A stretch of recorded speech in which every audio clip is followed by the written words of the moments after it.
Sinilang ang isa, ako sa kabilang dako ay nilalang at kabiyak ng puso. Paglipas ng panahon, kasabay ng ikot ng mundo, landas ay nagtagpo,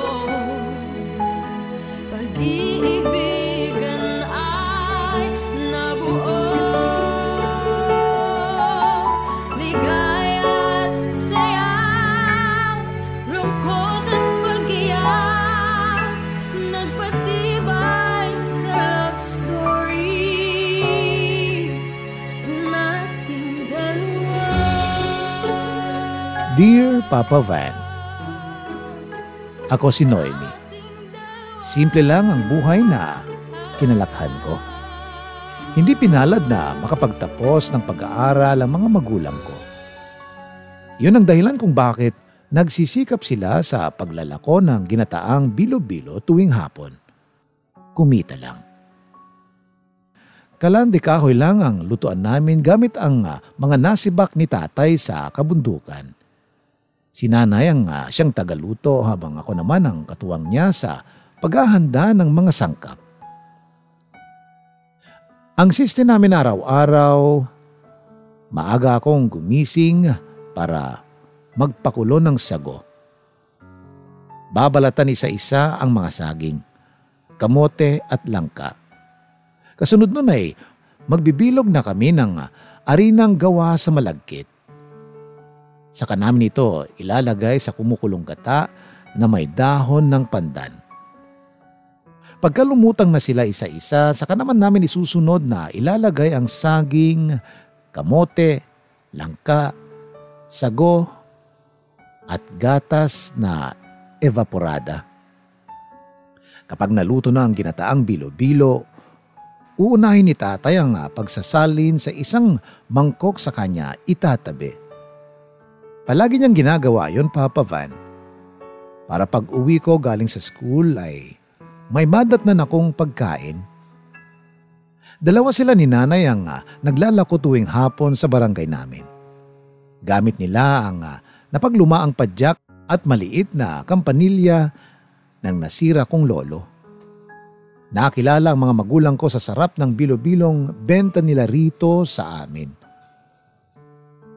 Naninibago ang karamihan kapag wala silang naririnig na maliit na kampanilya sa hapon. Meron pa ngang sumasadya pa talaga sa bahay para lang alamin kung bakit hindi sila nakapaglako. May mga araw kasi na hindi nakakapagluto si nanay dahil mas pinipili niyang alagaan si tatay. Lalo na kapag sinusumpong ang rayuman nito.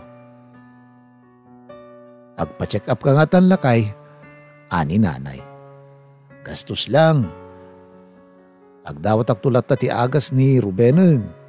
Pagtutukoy ni tatay sa pinsan niya. Agdawat? Nay, naglaing kamitin nga dumawdawat na ti agasen? Kasto'y matisakit na di ka di. Nangato ka noon ay ti uric acid na. Iso nga, kasi dyan mati pagarup ko dito yung sakit ko. Sa sinabing yun ni tatay ay napailing na lang si nanay. Kilala kasi namin si tatay na takot sa ospital o pagpapadoktor, Papa Van. Minsan nga'y mas pinipili na lang nitong magtiis na lang sa sakit kesa ang magpatingin sa espesyalista. Pagbalik ng aking ama mula sa pinsan niya ay hindi lang gamot ang dala niya. May bitbit din siyang kahon. Unang tingin pa lang ay alam ko nang mula yun sa ibang bansa. DH kasi sa Singapore ang asawa ni Uncle Ruben. At sa tuwing umuwi ito ay namimigay siya ng mga gamit sa amin. Anyang man tabit-bit bone, kunak no agas lang ti ingka dinawat. Takang tanong ni nanay. Pasarabo bakit? Nagdyan jay balikbayan box ni Mirna. damat para kinyata. Pagtutukoy niya sa asawa ni Uncle Ruben. Bakas yung tuwa sa mukha ni nanay kaya dali-dali niyang inungkat ang laman ng dala ni tatay. Kita ko noon sa mga magulang ko yung kasiyahan, Papa Van, habang salita nilang sinusukat ang bawat makukuha nila. May panghihinayang nga lang sa tuwing matataong hindi kasya ni tatay yung mga sapatos na bigay sa kanya. Habang yung mga damit namang para kay nanay ay re-remedyohan na lang daw niya. Mga napaglumaan lang kasi yun ng malalaking bulas na mga amo ni Auntie Mirna. Kaya swertehan lang talaga kung may kakasya man sa mapagbibigyan. Kapag ganun, Papa Van, ay naawa ako kina nanay at tatay. Para kasi kaming mga pulubing naambunan ng limos sa itsura nila. Tapos matsyetsempuhan ko pang pinupuri ng aking ama yung bagong rubber shoes ni Uncle Ruben. Minsan kasing tinawag niya si tatay para ayusin ang tubo sa kanila. Arborek latata sapatos mo. Ure birthday gift mo latakin niya akon. Hirit pa ni tatay pero tinawanan lang siya ng tiyuhin ko. Hindi raw nito may bibigay yung sapatos dahil regalo ito sa kanya ng asawa niya. Batid kong muling nadismaya si tatay kaya nung pauwi na kami ay pinagaan ko na lang ang loob niya. Bayamtang, tunod dumakilnak. Igatangan kan tumot ti adu nga sapatos nga kasladjay kin uncle. Bulalas ko. Apo, talaga nako. Mayat nga roda. Natutuwang anya. Sa aming pag-uwi ay sumaglit muna kami sa talipapa. Nang mapansin kong manok ang binibili niya ay nasiyahan ako, Papa Van. Sigurado kasing ipagluluto niya kami ng paborito kong fried chicken dahil birthday niya. Oo, Papa Van. Saka lang kami nakakatikim ng masarap na ulam kapag may okasyon at mataong may ekstrang pera sina tatay. Miswang may kabatiti, sarsyadong kamatis, piniritong talong at tinapalang kasi ang nakagawian naming ulamin. Ani tatay, mainam na raw yun ganon. Kahit mahirap lang kami basta ang importante ay wala sanang nagkakasakit sa amin. Wala naman akong reklamo sa uri ng pamumuhay meron kami, Papa Van. Pero hindi ko pa rin maalis sa akin ang mangarap ng magandang buhay kahit para na lang sa mga magulang ko.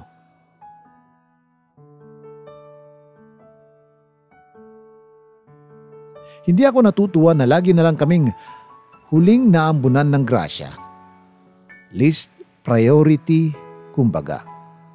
Pansin ko kasing panay napagpilian ang mga pasalubong na nakakarating sa amin. Gusto kong iparana sa kanila yung buhay na tulad kina Uncle Ruben at Auntie Mirna. Kaya kapag nakapagtapos ako ay sisikapin ko ring makapag-abroad para kina nanay at tatay. Batid ko yung inggit sa mukha ni nanay sa tuwing may okasyon ang mga kamag-anak naming may kaya. Natutuwa siya sa tuwing makakatapak ito sa sahig na gawa sa tiles. Sa tuwing mauupo siya sa napakalambot na sofa. Sa tuwing mapapadpad siya sa banyong de-flush, ang toilet at may sariling shower area. Ganon din si tatay sa tuwing makakaramdam ito ng ginaw mula sa aircon na gamit nila. Nagmayat gayam tikas tuwing abiyag si ka. Bulalas pa niya. Yun kasi yung bagay na wala sa amin, Papa Van. Sa aming barong-barong ay solong lupa lang ang tinatapakan namin. Banig lang ang aming higaan.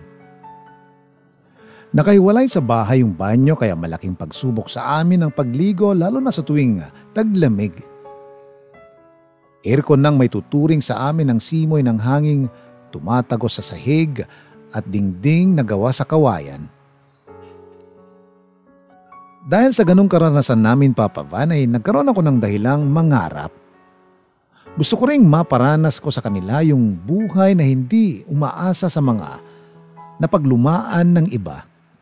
Yung buhay na hindi na sila maiinggit sa mga kamag-anak namin. Yung buhay na sila naman ang bida.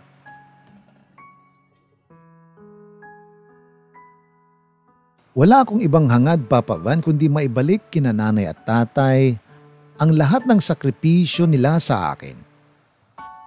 Ang totoo niyan, kahit na noong magdalaga na ako hatid sundo pa rin ako ni tatay gamit ang padyak niya. Hindi alintana yung init ng panahon at pagod, masiguro lang na ligtas ako. Balang araw tay, makakabili rin tayo ng sarili nating sasakyan o kahit tricycle na lang muna. Para hindi na po kayo napapagod kapapadyak. Minsang sabi ko. Huwag mo akong alalahanin. Sanay na ako anak. Ang gusto lang namin ng nanay mo ay makapagtapos ka ng pag-aaral para maging maganda rin ang buhay mo. Natin tay, buhay po natin, nakangiting tugon ko. Tinupad ko ang kagustuhan ng mga magulang ko na makapag-aral ng mabuti. Mabuti na lang at hindi ako kagandahan kaya walang nagkakamaling manligaw sa akin. Ayos na yon. Walang distraction, Papa Van. Inabala ko ang sarili ko sa academics mula high school hanggang sa magkolehiyo. Kahit papano ay may ibubuga ang mga grades ko. Kaya siguro marami sa mga teachers sa amin ang naging kaibigan ko. Natutuwa kasi sila sa akin. Ang totoo niyan, Papa Van, pangarap ni tatay ang maging katulad nila. Yun daw kasi yung pangarap nila ni nanay nung araw. Wala namang naging kaso ang pag-e-enroll ng BS Ed sa akin, Papa Van. Pero inaamin kong hindi talaga yun ang forte ko. Hotel and restaurant management kasi talaga ang pangarap ko. At dahil hindi ko nakaugali ang sumuway sa mga magulang, ay nag-BS Ed na lang ako. Pero wala akong planong maging guro, Papa Van, dahil hindi ako na-inspire sa buhay ng mga teachers na kilala ko rito. Para kasing masyadong mahirap yung trabaho nila sa liit ng sahod nila. Alam ko yun, Papa Van, dahil malimit ko silang marinig magkwentuhan. Ang ilan pa sa kanila ay baon sa utang. Lon doon, lon dito. Hindi sa minamaliit ko sila pero nagagawi rin kasi ako sa mga bahay nila. At masasabi kong mas magaganda pa yung bahay ng mga tiyahin kong OFW kesa sa kanila. Tuloy, mas lalo akong naengganyong mangibang bansa. Sa tulong ng pagsisikap ng mga magulang ko at ng scholarship ko ay naging maayos naman lahat sa buhay kolehiyo ko. Marami ang nagtatanong sa akin kung may nobyo na raw ba ako. Pero ang lagi ko lang sagot ay wala pa yun sa isipan ko. Narinig yun ni tatay kaya bahagya siyang natuwa sa determinasyon kong makapagtapos. Saka ko na lang daw harapin ang pagnonobyo kapag nakapag-ipon na ako at kapag teacher na ako. Nang banggitin ko sa kanya ang tungkol sa kagustuhan kong mag-abroad ay agad na nagbago ang ihip ng hangin kay tatay. Awan ti agab-abroad, Noemi. Pagrigrigatam mi ken ni mamang mo nga makalpas ka tapno dim ka sa pulan ti umadayo tapos agabrod ka? Seryosong anya. Nang banggitin ko ang tungkol sa kagustuhan kong maparana sa kanila ang maginhawang buhay na tulad kina Uncle Ruben at iba pa naming kamag-anak ay mas lalong uminit ang ulo niya. Apay ti kunam, nasayati pa nagbiagda di jay? Handa ka pinagadal tapno agabrod ka? Agpanunot ka man? Mukhang wala akong makukuhang suporta kay tatay sa plano ko. At dahil umaasa pa ako sa kanila, ay nagsawalang kibo na lang ako, Papa Van.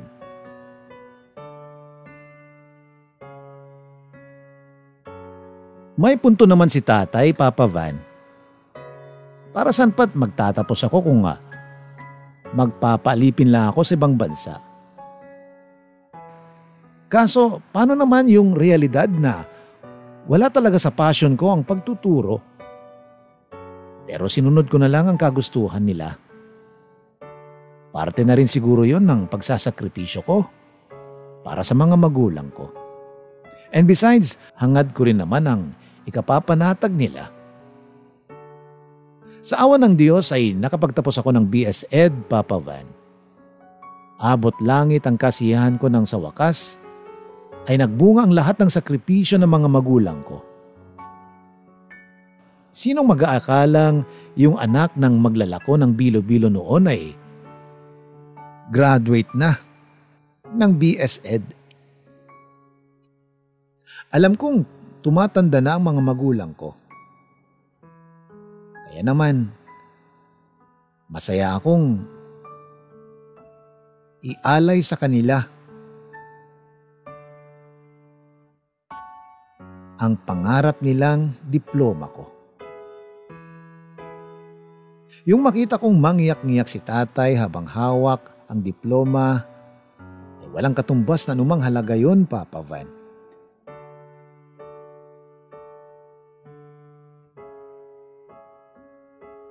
Sa pagdaan ng ilang araw ay hinarap ko na ang panibagong yugto ng buhay ko. Yun ay ang paghahanap ng trabaho. Habang naghihintay ako sa result ng LET exam ay nagtiyaga muna ako sa pagtuturo sa isang private school. Di kalakihan yung sahod pero pwede na rin. Kahit papano ay niraraos ko naman ang lahat ng stress sa pagtuturo. Paggawa ng visual materials at iba pang mga trabaho ng isang teacher. Pero aaminin ko, Papa Van, hindi ako nag-e-enjoy sa ginagawa ko. Parang pumapasok na lang ako dahil kailangan ng pambayad sa electric bills at water bills. Nung magsimula na kasi akong magturo ay nagpakabit na ako ng ilaw at tubig sa bahay. Maliit na pagbabago kung tutuusin pero ayos na rin. At least, hindi na kami nagtitiis sa ilaw ng lampara. Hanggang pambayad ng bills lang muna ang nakukuha ko, Papa Van, dahil hindi pa kalakihan ang kinikita ko. Kailangan kong magtiis, lalo na't nagme-maintenance na si tatay sa sakit nitong high blood. Na-stroke na rin noon kasi si tatay at buti na lang naagapan yung kondisyon niya. Pero pansin naming hindi na siya sing lakas ng dati. Sa nangyari kay tatay, Papa Van, ay muling bumalik sa akin yung frustration kong mangibang bansa. Kaya lang hirap akong magpaalam sa kanya dahil baka makaapekto lang yun sa kondisyon niya. Kaya humingi na lang ako ng sign sa Diyos kung ano nga ba ang dapat kong gawin. Kapag kasi mananatili ako sa pagtuturo sa isang private school, ay mahirapan ako sa gastusin ng gamutan ni tatay. Hanggang sa ibinigay na nga ng Diyos yung sign na matagal ko nang hinihintay. Nasa mall ako isang araw nang makasalubong ko ang isa sa kaklase ko nung high school. Siya si Clara. Sa bihis niya, Papa Van, ay halatang may kaya na ito sa buhay. Malayong malayo sa bihis ko. Nang tanungin ko siya kung saang opisina siya namamasukan ay bagya siyang napangiti. Ano ka ba? Nakabakasyon lang ako. 2 years na akong DH sa Hong Kong. Malakihan ang pasahod doon. Nakapagpatayo na ako ng bahay. Anya na parang nang-eengganyo pa. Naikwento rin niyang vocational na lang ang tinapos niya sa hirap ng buhay. Para akong napahiya sa aking sarili nung mga sandaling yun, Papa Van. 2-year course lang natapos ni Clara. Pero mukhang maganda na ang buhay niya. Kumpara sa akin na 4 na taon ang natapos pero nagtatyaga lang sa kapiranggot na sahod. Nang sabihin kong nakapagtapos ako ng BS Ed ay parang nag-alangan pa siyang maniwala. Naku, kung ako sa'yo mag-abroad ka na lang. Tihadong mas malaki ang kikitain mo doon kaysa rito. Mababa na nga ang pasahod. Ang mamahal pa ng bilihin. Magsabi ka lang, Noemi, at ilalapit kita ron sa agency ko. Anya. Noon ay napaisip akong muli, Papa Van. Wala naman sigurong masama kung susubok ako, di ba?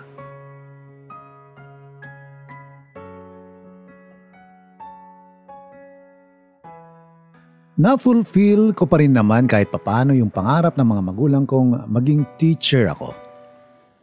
Sinubukan kong humingi pa ng isang sign, Papa Van. At yun nga ang hindi ko pagkakapasa sa LET exam.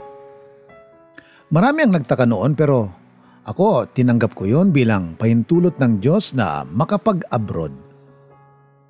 At dahil alanganin talaga akong magpaalam kay tatay ay kay nanay na lang muna ako nagsabi. Noong una hindi talaga siya pabor na umalis ako. Pero naintindihan din niya ako nang pinaliwanag ko yung kagustuhan kong mapaganda ang pamumuhay namin. Maging yung hangarin kong makapag-ipon para sa gamutan ni tatay. Na ayokong umabot pa kami sa punto na kailangan pa naming magmakaawa sa mga kamag-anak para lang tulungan kami. Dahil doon ay pinayagan na nga ako ni nanay. Ang inaalala lang daw niya ay kung paano ako magpapaalam sa aking ama. Labag man sa kalooban ko ay nagsinungaling muna ako kay tatay. Idinahilan ko natanggap ako bilang teacher sa Maynila. Nakukonsensya ako nang makita ko ang ngiti sa mga labi niya. Masaya raw siya para sa akin. Handa raw siyang suportahan ako sa kung anumang makabubuti sa karir ko. Kahit nakapalit pa raw noon ay ang malayo sa akin. Kailangan kong gawin to, tay, ha? Para po sa atin. Naluluhang tugon ko habang yakap ko siya. Batid kong mangungulila ako sa presensya ng mga magulang ko, Papa Van, pero kailangan kong magsakripisyo para sa kanila.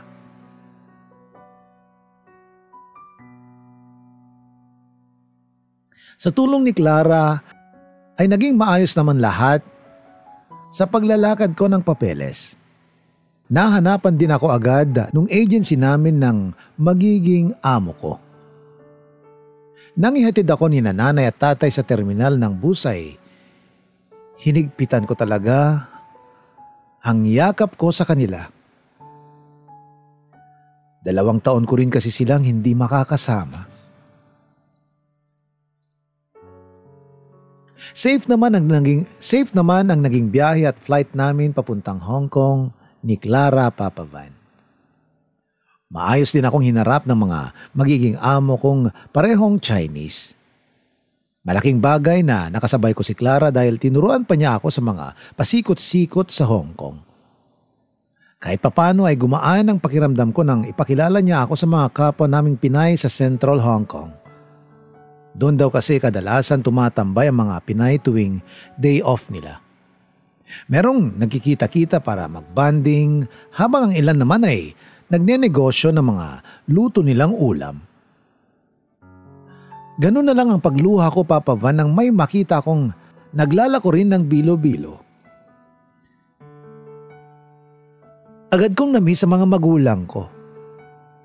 Nang unang beses ko silang maka-video call ay sinadya ko pa talagang manatili sa isang comfort room. Yun ay para hindi makahalata si tatay na nasa ibang bansa ako. Ang hirap lang nung kailangan ko pang magsinungaling sa bawat isasagot ko sa mga tanong niya. Pero wala akong choice, Papa Van.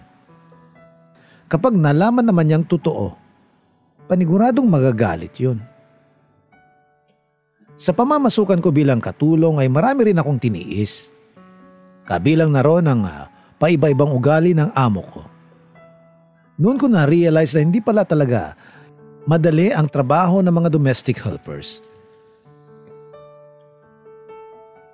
Hindi lang halata sa mga pictures na pinapakita nila sa social media.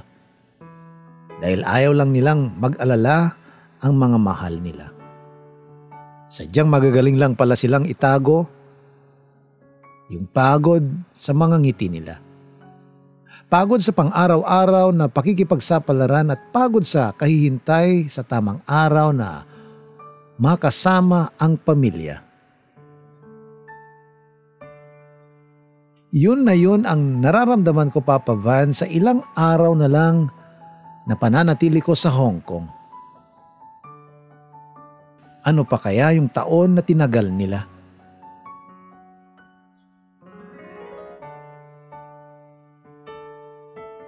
Pero kahit papano ay napapawi naman yung pagod ko sa tuwing nakakapadala ako ng pera sa Pilipinas.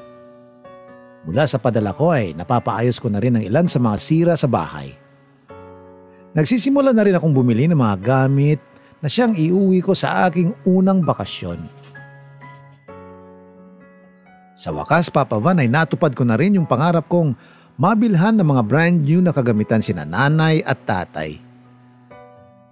Yung akma talaga sa sukat ng paa at katawan nila. Yung hindi na nila kailangang tsumamba sa mga binibigay. Dahil ako na mismo ang bibili para sa kanila.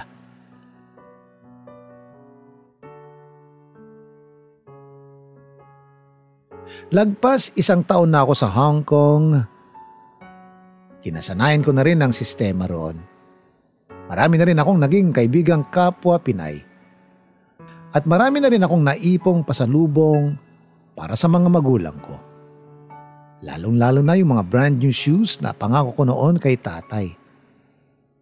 Ilang buwan na lang ang bibilangin ko at makakasama ko na silang muli. Kaya lang, pauwi na ako noon sa bahay ng amo ko nang makatanggap ako ng tawag mula sa Pilipinas. Iba ang pagkabog ng dibdib ko, Papa Van, nang marinig ko sa kabilang linya ang tinig ni nanay. Umiiyak siya. At paulit-ulit niyang hinihiling sa akin na umuwi na lang. Ang tatay mo, Noemi, inatake na naman ang tatay mo. Nasa ospital siya ngayon.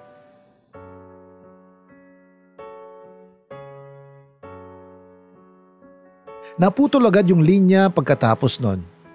Sa labis na takot ko, Papa Van, ay agad akong nagpaalam sa amo ko. Sinabi kong itinakbo sa ospital ang tatay ko kaya kinailangan kong umuwi sa lalong madaling panahon. Mabuti na lang at agad nila akong naunawaan. Habang nag-aayos ako ng mga gamit ko, ay tinulungan pa nila akong makapag-book ng flights pauwi rito sa Pilipinas. Sa aking pagpunta ng airport ay ilang beses ko pang tinawagan si nanay. Kaso hindi niya ito nasasagot kaya mas lalo akong kinabahan. Connecting flights ang naibuk sa akin ng mga amo ko kaya madali lang akong nakauwi. Kalalapag ko lang sa airport dito nang makausap ko si nanay. Agad niyang sinabi sa akin ng ospital na kinaroroonan nila ni tatay. Nagkamalay na raw siya. Hinihintay na lang daw nila yung magiging resulta ng CT scan. Doon daw kasi didepende yung doktor kung pahihintulutan na niya kaming may iuwi ang aking ama. Sa muli naming pagkikita ni tatay ay agad ko siyang niyakap ng mahigpit, Papa Van. Sobra ang naging pag-iyak ko sa labis na pangungulila. Tay, andito na po ako. Sabi ni nanay, miss niyo na raw po ako kaya umuwi po muna ako. Umiiyak na sambit ko. Noon ay kunot noong tumitig si tatay sa akin. Sino ka, iha? At bakit ka umiiyak? Anya na pinagtaka namin ni nanay.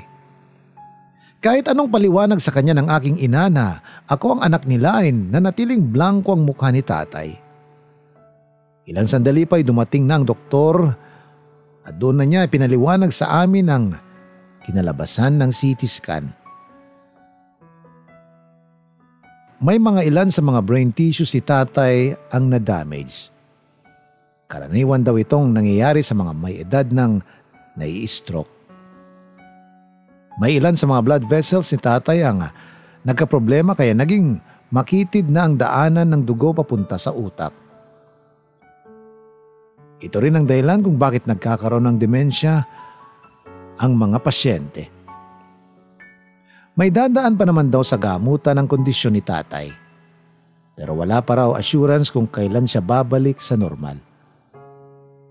Dagdag ng doktor, makakatulong din daw sa kondisyon niya yung palagi namin siyang kinakausap.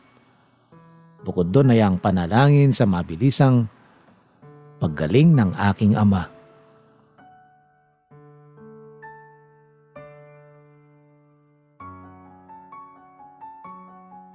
Ang sakit isipin na yun na ang naging kapalit ng pagsasakripisyo ko, Papa Van. Gumanda nga yung buhay namin kung ikukumpara sa dati. Pero balewala rin ang mga naipundar ko kung ganun naman ang kalagayan ng tatay ko. Ani nanay, magpasalamat na lang daw kami kahit papano at nakaligtas pa rin siya sa tiyak na kamatayan.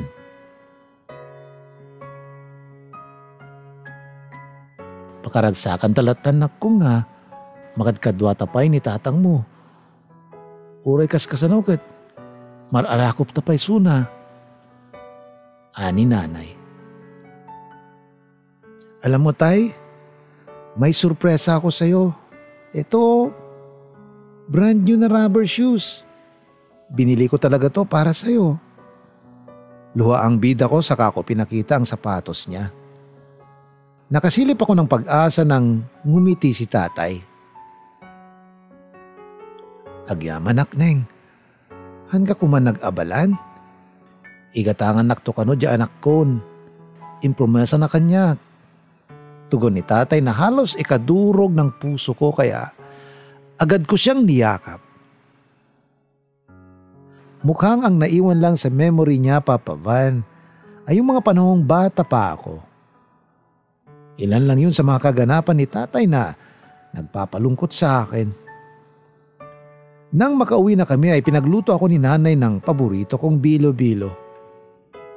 Abala ako noon sa pag-aayos ng gamit niya nang matanaw ko siyang nagsasalin sa mangkok ng bilo-bilo. Tulad ng lagi niyang ginagawa. Atoy kat para ka dyan anak ko, damdaman no largana. Sigurado mo mabisbisin tata dyan. Nakangiting ani tatay. Hindi ko na napigilang maluha na naman, Papa Van. Yun kasi ang ilan sa namimiss ko sa tatay ko. Yung pagmamalasakit niya sa akin sa lahat ng pagkakataon. Kahit na sabihin nating nawala ang ilan sa alaala niya. Umiiyak na rin si nanay noon habang pinagmamasdan ng aking ama. Panay rin kasi ang tingin ni tatay sa orasan. Nagtatanong kung anong oras ba ang uwi ko o kung susunduin na ba niya ako.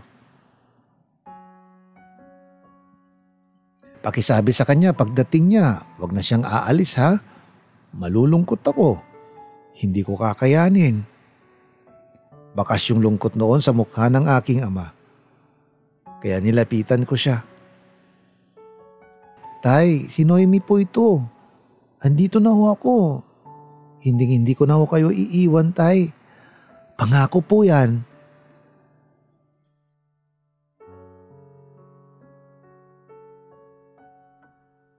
Alam kong hindi magiging madali ang mga susunod na araw, Papa Van, pero nakahanda na ako. Buo na rin ang pasya ko. Hindi na ako babalik sa Hong Kong. Dahil ngayon ako higit na kailangan ng mga magulang ko. Lalong-lalo na ang aking ama. May sapat na ipon naman na ako. Magtatayo na lang ako ng maliit na negosyo namin ni nanay. Susubukan kong muli ang kapalaran ko sa pagre-retake ng LET exam. Pakasakaling makapasa na ako this time around. Mainam nang dumito na lang ako nang sa ganun ay matulungan ko pa si nanay sa pag-aalaga kay tatay. Hindi ko ata mapapatawad ang sarili ko kapag may nangyari ulit sa aking ama habang nasa malayo ako. At least dito, may pagkakataon pa akong alagaan siya habang nagtatrabaho. Sa huli pala, Papa Van, ay kagustuhan pa rin ng mga magulang ko ang nasunod. Okay lang yun. kaluguran ko rin namang mapasaya sila. Naway may napulot na mahalagang aral itong kwento ng buhay ko sa mga tagapakinig nyo, Papa Van. Kasi ako, natutunan kong habang may pagkakataon pa tayo, lubusin niyong ipadama sa mga magulang nyo ang importansya nila. Dahil hindi natin hawak ang bawat bukas na darating. Walang nakakaalam sa mga huling sandali natin. Hanggang dito na lang, Papa Van. Sa wakas ay nagkaroon din ako ng lakas ng loob na isulat itong kwento ko sa programa nyo. Saka na siguro yung part 2 kapag may kwentong pag-ibig na akong may babahagi. Maraming salamat, Papa Van. And God bless your number 1 radio station. Lubos na nagpapasalamat. Noemi. Minsan lang sa mundo isinilang ang isa ako sa kabilang dako ay nilalang at kabiyak ng puso. Paglipas ng panahon, kasabay ng ikot ng mundo, landas